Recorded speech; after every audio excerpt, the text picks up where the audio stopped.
welcome back to Ketorific Journey with Mike. I'm Mike, Reformed Fat Man. I just retired from working and my co-workers gave me this.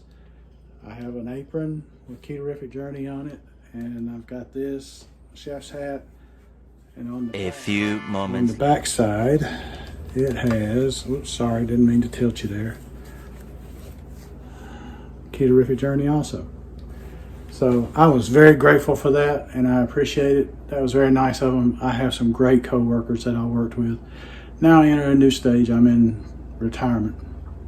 Well, today we're going to make a dish that I had when I was growing up in my childhood. My mother would make it. We called it SOS. It's not the typical cream chip beef on toast, but this is a tomato-based recipe. But it is, you can put it on toast, so it's a variation of that. And it was something that my daddy had when he was in the Navy, and we all loved it. It's relatively inexpensive to make in the grand scheme of things. I'm going to use ground turkey. You can use ground beef, but I hope you'll try it. I hope you'll stick around and watch the video. This is a dish that my siblings and I all love. We had this so many times growing up. It was so good, and my mother would make it wonderfully. So now I'm going to share it with you.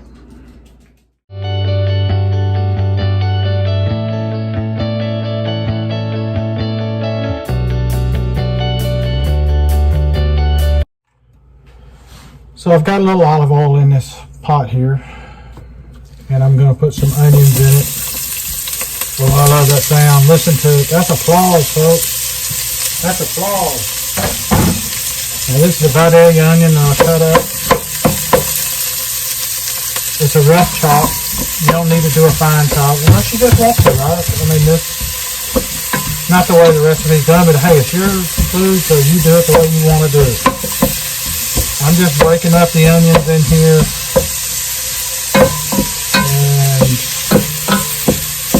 Using a tool that my wife gave me.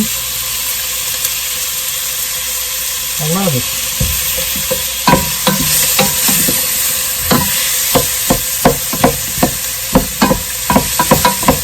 I'm not trying to caramelize them. I'm going to cut that down a little bit at all. I just want to put a little color in them, get them a little translucent, tenderize them just a touch. I'm from Georgia, so I like Vidalia onions. So I got those in. Turn it down a touch more, and I'm gonna get the ground turkey. So I got my ground turkey in, and it's cooking. Let's see if I can reposition that camera a little bit. There we go. It's getting itself cooking. I'll turn the heat back up a little bit now. Now let's see, how much is this ground turkey here?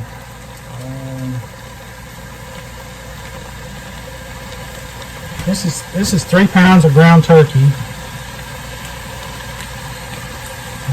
and it's I think I got it at Walmart. It was on sale, a clearance sale. It may have been Kroger. Probably was Kroger. Because Walmart don't quote me on clearance that much, but Kroger does. And I just want to brown this. So once this is brown, I'll bring it back. I will do one thing before it's browned. I'm going to add in some garlic, minced garlic, if I can get it open. This plastic wrapper on it. All it wants to do is turn and not open. So I got some minced garlic here. This I got at Aldi.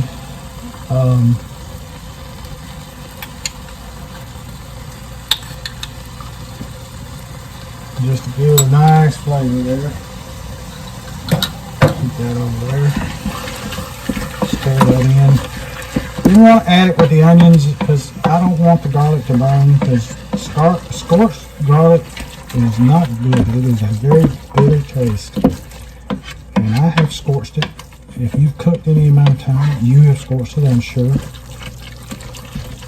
But this way, I'm really looking for the flavor of it.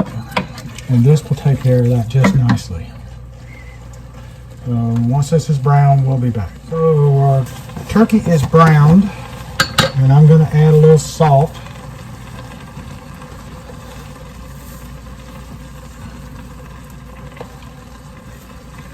To it. I'm going to add a little bit of pepper also.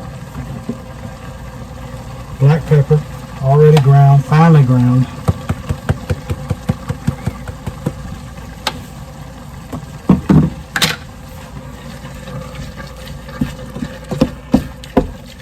Now to make sure that this is all, the turkey is all broken up good, I got a tool I found on Amazon. I love it. Look at that. Star shaped. Oh, excuse me. Wow. Pepper got up my nose. And this will chop up the meat to where it's finely chopped, and it's great. It's a time saver. And it is a wonderful tool. And it was only a few dollars on Amazon. So, alright, here we go.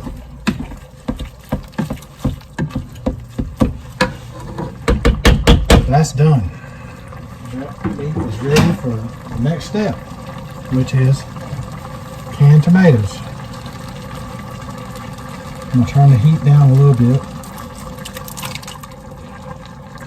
Then I'm going to put in 3 and see how it looks. So 14.5 ounce tomatoes, which I got at Aldi.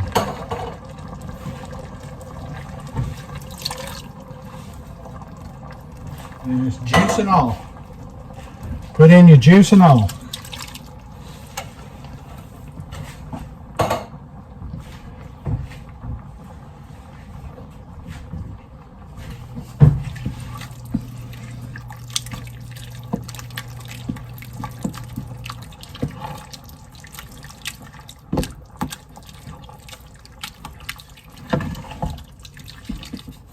And give it a good stir as the guy over, what does he say? And give it all a good mix. The guy over at Headbanger's Kitchen. Now, for all practical purposes, this is done. That's really all you got to do to it. But you can spice it up a little bit. You could put some peppers in there. You could put mushrooms. You could put a lot of things. You season it the way you want to season it. Put in what you want to do. But this is your base for the dish. I have added mushrooms. I have added peppers. And it's all good doing it that way. So that is how it is right there. I suppose you could serve this over pasta if you was a mind to. But it's really tasty. I'm going to get a spoon and I'm going to take a little taste to see if the seasoning is right, because I'm eyeballing it.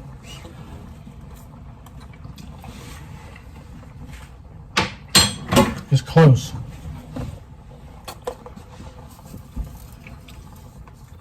Add a little more salt.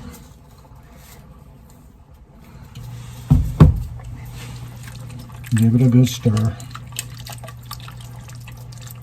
Now you could put onion powder in there, and I might. Sometimes I do, sometimes I don't. I do it more for the flavor that it adds, because it adds a ton of flavor.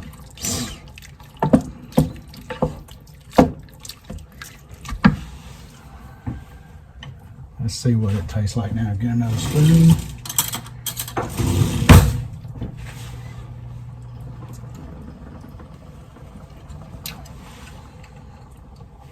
Salt is good. The salt is a good amount. Let's add a little more pepper. And as you let this boil down and cook, it will intensify in flavor. So just remember that. That is the one thing about letting it simmer. You're not letting it simmer so much for letting it get tender, because you've already cooked everything, although sometimes you are. And most of the time you're not. You're letting it meld together, letting all those flavors come together and become one. And it's a wonderful thing. So I will add a little bit of garlic powder for flavor. How much garlic powder? How much you want. That's how much.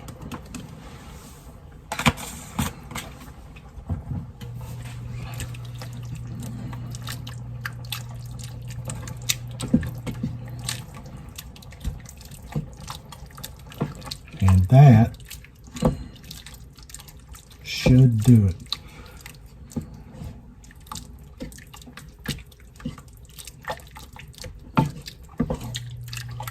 Give it a good stirring up.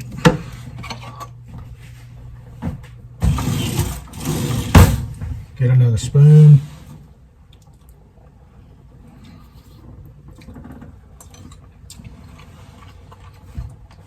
Yep, that's it. That's it right there. That's excellent. So there you have it. SOS. If you don't know what SOS is, what it stands for, it's basically ish on a shingle. Now you can serve it. I've served it over cauliflower rice, over toast, over noodles. It just whatever you want. Now this, I've made this in a keto way, and I will eat it in a keto way. But this is not a keto dish. It is whatever kind you want, whatever dish you want. That's what it is. If you want regular eating and not have keto, this is your deal. It's got it. You want keto, it's it. So it's very versatile. It's what you serve it on is what makes the difference. You want to serve it on plain rice, regular rice, it's no longer keto. You want to serve it on brown rice, it's no longer keto. Bread, depending on what bread you do, it's not keto. It may be low carb depending on what you do, what kind of bread, but it's yours. Do what you want to with it. So that is it. Well, I'll let it simmer now for about 30 minutes or so to an hour and let it meld all that in there and see what the flavors are like then. But I think perfectly seasoned at this point for us. If there's one thing I can impart upon people that will help you with your cooking more than anything, taste your food as when you're cooking it. If you don't know what it tastes like, you're putting it out there and people may not like it. You gotta season it. And just remember, don't over season. People can add more salt to it if they need and want. So until the next time, I kind of did a taste test. I can do another one here. But this is it, and it's, oh, that is so good. That takes me back to my childhood. I love it.